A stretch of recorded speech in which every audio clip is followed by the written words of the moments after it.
Hello everyone. Today we'll be continuing with Unit 1, Session 1.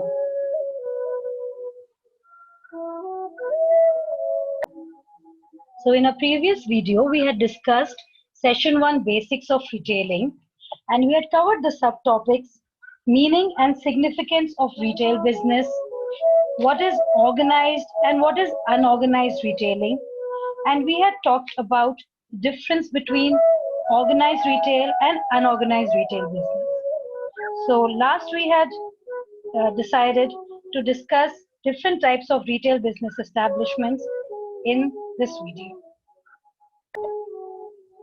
So today we'll be talking about how store retailing is classified, and we'll discuss about the various role or what is expected out of retailers. So different types of retail business establishments, अगर हम देखें store retailing को हम दो category में divide कर सकते हैं, एक मर्चेंडाइज ऑफर्ड के बेसिस पे और दूसरे ownership. So based on merchandise offered and based on ownership are the two categories that we can classify store retailing on. So first let's look at based on the merchandise offered. So based on the merchandise offered, the first category that we have is convenience stores. They are small size stores located in residential areas, and they are open for long hours and offer a limited line of convenience products like eggs, milk, bread, vegetables, etc. So ये आपके घर के आसपास छोटी दुकानें होती हैं जहाँ पे आपको रोजमर्रा का जो सामान चाहिए वो मिल जाता है. नेक्स्ट हम बात कर रहे हैं सुपरमार्केट्स की. सुपरमार्केट्स जो होते हैं वो सेल्फ सर्विस शॉप होते हैं जहाँ पे variety of food and household products मिलते हैं. इनको अरेंज ऐसे किया जाता है कि लोग आसानी से अपने मर्जी के मुताबिक अपना सामान ले सकें, जैसे कि आप इधर फोटो में देख पा रहे हैं. नेक्स्ट हम बात कर रहे हैं हाइपरमार्केट की. हाइपरमार्केट जो है वो एक रिटेल स्टोर होता है जो कंबाइन करता है एक डिपार्टमेंटल स्टोर को और एक ग्रोसरी सुपरमार्केट को. So it's a store that combines a departmental store and a grocery supermarket, and therefore it is providing a large number of products. It is a huge establishment, and you have got variety of products like appliances, clothing, and groceries. तो यहाँ बहुत अलग-अलग तरीकों का सामान मिल जाता है, जैसे हमारा इलेक्ट्रॉनिक आइटम्स, कपड़े और ग्रोसरी. नेक्स्ट हम स्पेशलिटी स्टोर की बात करें, जैसे यहाँ एग्जांपल में एक बैंगल स्टोर दे रखा है. तो स्पेशलिटी स्टोर्स जो रहते हैं हमारे वो कंज्यूमर आउटलेट्स रहते हैं, such as furnitures, electronics, sports, appliances, jewellery stores. ये यूनिक और इंडिविजुअलाइज प्रोडक्ट्स देते हैं और लार्ज अमाउंट ऑफ प्रोडक्ट्स रहते हैं within a particular grouping of consumer goods. तो ये माने जाते हैं स्पेशलिटी स्टोर्स. तो आपके इलेक्ट्रॉनिक गुड्स हो गए, तो जहाँ पे टीवी मिलता है आपको वो एक अलग स्टोर हो जाएगा, जहाँ घड़ियां मिलती हैं वो अलग स्टोर हो जाएगा, जहाँ पे गोल्ड एंड सिल्वर की ज्वेलरी मिलती है वो एक अलग तरीके का स्टोर. तो ये सारे स्पेशलिटी स्टोर्स कहलाते हैं. नेक्स्ट हम बात कर रहे हैं डिपार्टमेंटल स्टोर्स की. डिपार्टमेंटल स्टोर्स जो हमारे रहते हैं वो एक रिटेल एस्टेब्लिशमेंट होते हैं जहाँ पे वैरायटी ऑफ कंज्यूमर गुड्स मिल जाते हैं. So you get a wide variety of consumer goods in different categories known as departments. So departments are made up of different types of goods to be sold. It requires a lot of capital to maintain different departments. तो यहाँ पे पैसे भी ज्यादा लगते हैं और आपके अलग अलग डिपार्टमेंट्स होते हैं, और प्रॉफिट एंड लॉस जो होता है वो एंटायर स्टॉक पे देखा जाता है. तो यहाँ पे ह्यूज स्टॉक ऑफ गुड्स रहते हैं. So it's a combination of decentralised buying and centralised selling. Decentralised buying मतलब बहुत सारे वेंडर्स से वो सामान खरीदते हैं और एक जगह बेचते हैं, उसको कहते हैं सेंट्रलाइज सेलिंग. यहाँ पे रेस्टोरेंट भी हो सकते हैं, यहाँ पे होम डिलीवरी सर्विसेज भी प्रोवाइड कर सकते हैं. नेक्स्ट हम बात कर रहे हैं कैटलॉग शोरूम्स की. कैटलॉग शोरूम्स जो रहते हैं हमारे, वहाँ पे usually they specialise in hard goods like houseware, jewellery, consumer electronics. तो यहाँ पे कैटलॉग शोरूम में the consumers view products from a printed और online catalogue in the store and fill out an order form. This order is then brought to the sales counter where an associate arranges to retrieve the items from the warehouse. Thus, a catalog serves to act as an interface between the product and the customer. So, catalogs कुछ इस तरह के रहते हैं, किताबें रहती हैं जिसमें प्रोडक्ट्स के अलग अलग पिक्चर्स होंगे, उनके आइटम कोड्स, उनकी प्राइजेस, ये सारे नजर आएंगे आपको। तो आपको जो प्रोडक्ट चाहिए आप उसको चूज कर सकते हैं। आपने प्रोडक्ट चूज कर लिया और उसके बाद आपके जो भी प्रोडक्ट्स हैं वो आप अपने सेल्स काउंटर पे लेके जा सकते हैं और वो प्रोडक्ट्स आपको रिट्रीव करके मिलता है वहां से आपके वेयर हाउस। नेक्स्ट हम बात कर रहे हैं डिस्काउंट स्टोर की। डिस्काउंट स्टोर ऐसे स्टोर्स होते हैं जहां पे products are sold at a discounted price which is less than the actual price of the products. आगे हम बात कर रहे हैं शॉपिंग मॉल की। तो जो शॉपिंग मॉल हमारे रहते हैं वहां पे it's a modern term for a shopping centre जहाँ पे आपके एक इससे ज्यादा बिल्डिंग्स हो सकती हैं, जहाँ पे बहुत सारे कॉम्प्लेक्स ऑफ शॉप्स है, यहाँ पे मर्चेंडाइजर्स अपने इंटरकनेक्टिंग वॉकवेज के थ्रू कस्टमर्स जा सकते हैं अलग अलग यूनिट से अपने लिए सामान लेने के लिए। नेक्स्ट हम बात कर रहे हैं जनरल स्टोर की।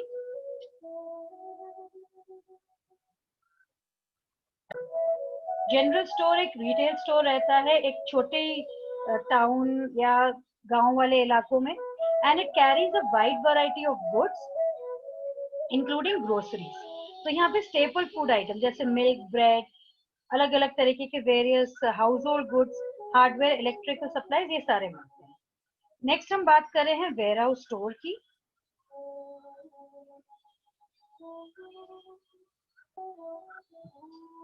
So warehouse stores is a food and grocery retailer that operates stores geared towards offering deeper discounted prices. तो ये ट्रेडिशनल सुपरमार्केट से सस्ते होते हैं, यहाँ पे बल्क में आप सामान खरीदते हैं और कई बार ये मेंबरशिप फी भी लेते हैं। तो ये बड़ी बड़ी दुकानें हैं जैसे मेट्रोज वगैरह रहते हैं। नेक्स्ट हमारे वैरायटी स्टोर्स, ये wide variety of inexpensive household products पकड़ाते हैं, रखते हैं, आप खरीद सकते हैं यहाँ से और ज्यादातर सस्ते ही होते हैं। तो नेक्स्ट हम बात करेंगे store retailing categorised on the basis of ownership.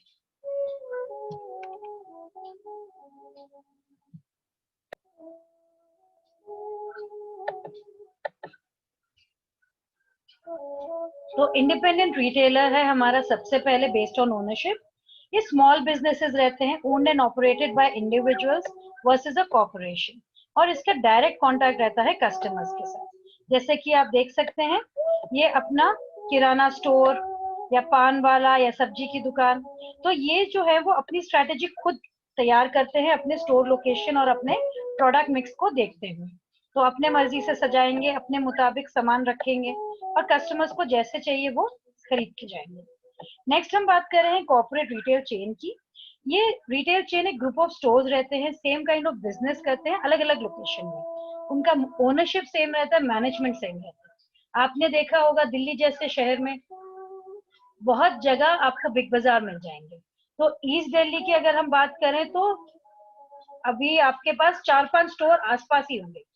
तो ये जो आपके चेन स्टोर्स रहते हैं ये मॉल या शॉपिंग सेंटर्स में, they are always looking to improve their position and strengthen their brand identity in the marketplace. तो एग्जांपल हो गए इसके Reliance, Bata, Arrow, Louis Philippe, Food World जैसे। और आपकी जो फ्रेंचाइजिंग होती है, नेक्स्ट हम उसकी बात कर रहे हैं। तो फ्रेंचाइजिंग जो होती है आपकी वो आपकी रहती है, एक मिनट जरा हम सही पेज पे आ जाए। तो जो फ्रेंचाइजिंग है आपकी, ये एक अरेंजमेंट रहता है between the franchiser and the franchisee. तो जैसे मैकडोनल्ड्स हो गया, मैकडोनल्ड्स क्या करता है अपना ब्रांड नेम और अपना ट्रेडमार्क ये कोई और बिजनेस को या छोटी कंपनीज को दे देता है, उनको ट्रेन करता है, उनको सिखाता है कि कैसे उसके बर्गर्स और फ्रेंच फ्राइज और बाकी आइटम बनाए जाते हैं और फिर वो कैसे कस्टमर सर्विस प्रोवाइड करते हैं। तो ये जो रहता है मैकडोनल्ड्स का तरीका, इसको कहते हैं फ्रेंचाइजिंग।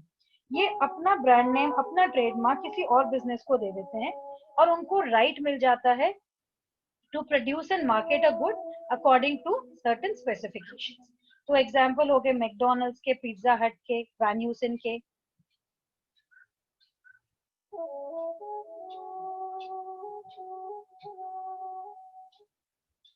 नेक्स्ट हम बात कर रहे हैं कंज्यूमर कोऑपरेटिव्स की। बहुत बारी होता है कि कंज्यूमर्स जो होते हैं वो खुश नहीं होते हैं जिस तरह से उनको सामान मिल रहा होता है रिटेल इंडस्ट्री में, तो वो अपना ही स्टोर तैयार कर लेते हैं, अपने आप कंट्रीब्यूट करते हैं, अपना बिजनेस खुद चलाते हैं। So consumer cooperatives are enterprise owned and managed by consumers, which aim to fulfill their needs and aspirations of their members. So consumer cooperatives बहुत बारी एक retail outlet का तरीका अपनाते हैं जहाँ पे they are owned and operated by the consumers.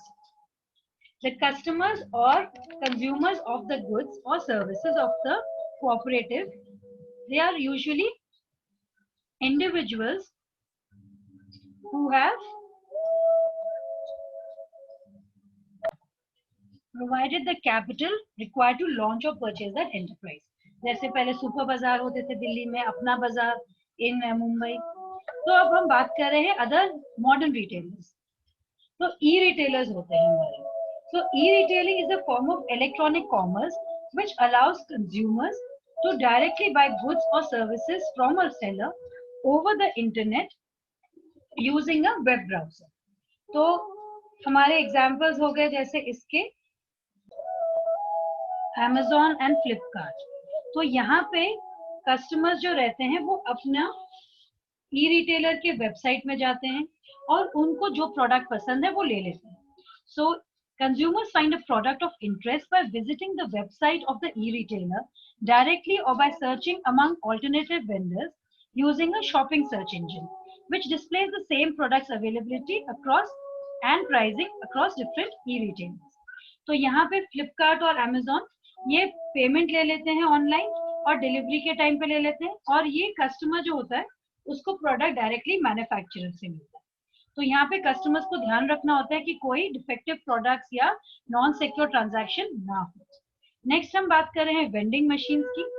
A vending machine is a machine from which products are sold. The customer inserts money in a slot, selects a product from the menu and the product is dispensed from the machine. तो next हम बात कर रहे हैं automated teller stores की. Automated retail stores ये self service के category में आते हैं जहाँ पे ये एयरपोर्ट्स, मॉल्स, कन्वीनियंस स्टोर जहाँ पे बहुत लोग का आना जाना होता है वहां पे ये सेल्फ सर्विस के लिए ऑटोमेटेड रिटेल स्टोर्स बनाए जाते हैं.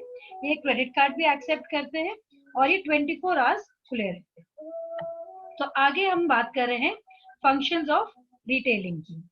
सो retailers buy variety of goods from various manufacturers और wholesalers after estimating customer demand.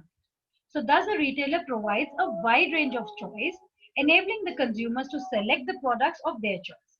तो 4 मेन फंक्शंस रहते हैं हमारे रिटेलर्स के. सबसे पहले हम बात कर रहे हैं breaking bulk into smaller quantities. तो यहाँ पे क्या होता है,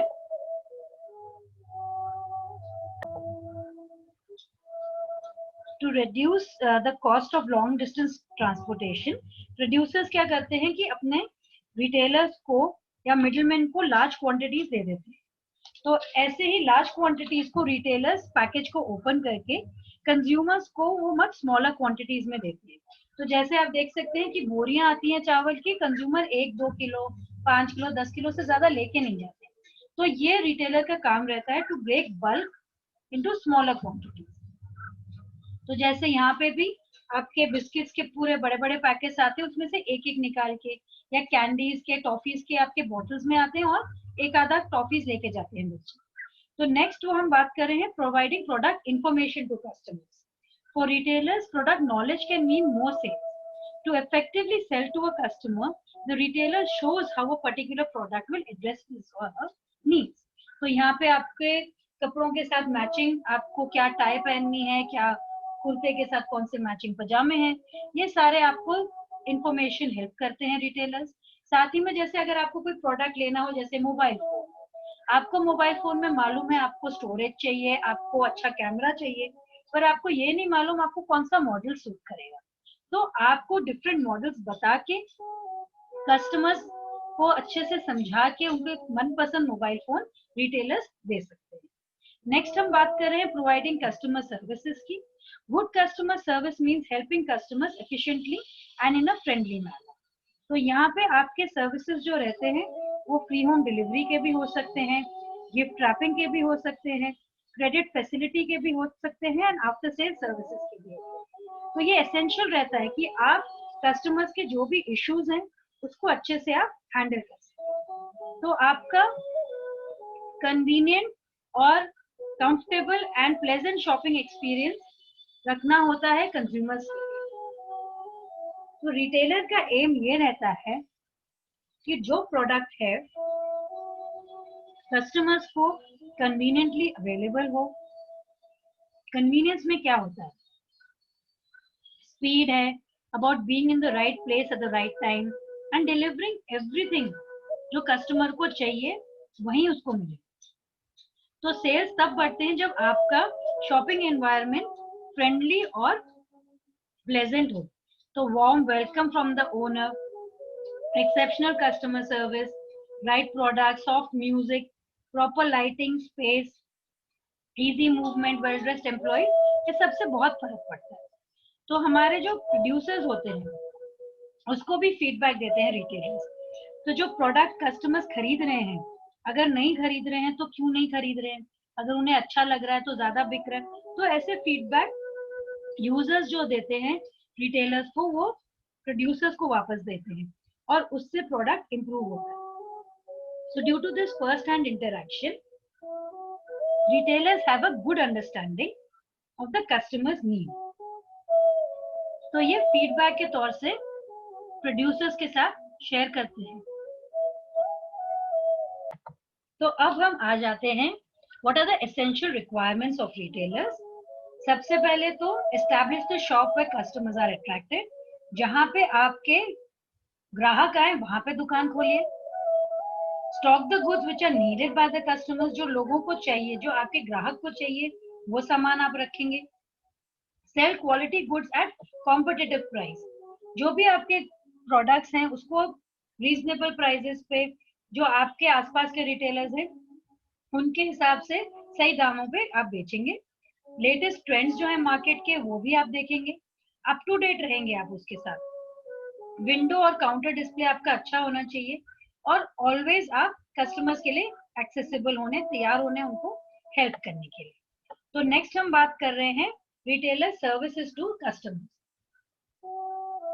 तो ये वैरायटी ऑफ सर्विसेज देते हैं। सबसे पहले तो selling of goods in little quantities as per their need at reasonable prices, meeting the consumer demand and making available the required stock. तो जैसे हमने पहले बात करी कि जितना कस्टमर को चाहिए, 1 किलो 2 किलो, एक पीस 2 पीस, वो खरीद के उसको आराम से वो रिटेलर से खरीद सकता है सही दामों पे। उसको जो चाहिए अवेलेबल करते हैं रिटेलर्स, उनको जो इंफॉर्मेशन चाहिए वो बताते हैं। अगर कोई दिक्कत आ गई, कोई प्रोडक्ट खराब हो गया तो रिप्लेस भी करते हैं। और जो डिस्प्ले करते हैं उससे कस्टमर अट्रैक्ट हो और सामान उनसे खरीदे। डेमोन्स्ट्रेशन भी देते हैं और साथ ही में क्रेडिट फैसिलिटी भी देते हैं to regular and liable customers.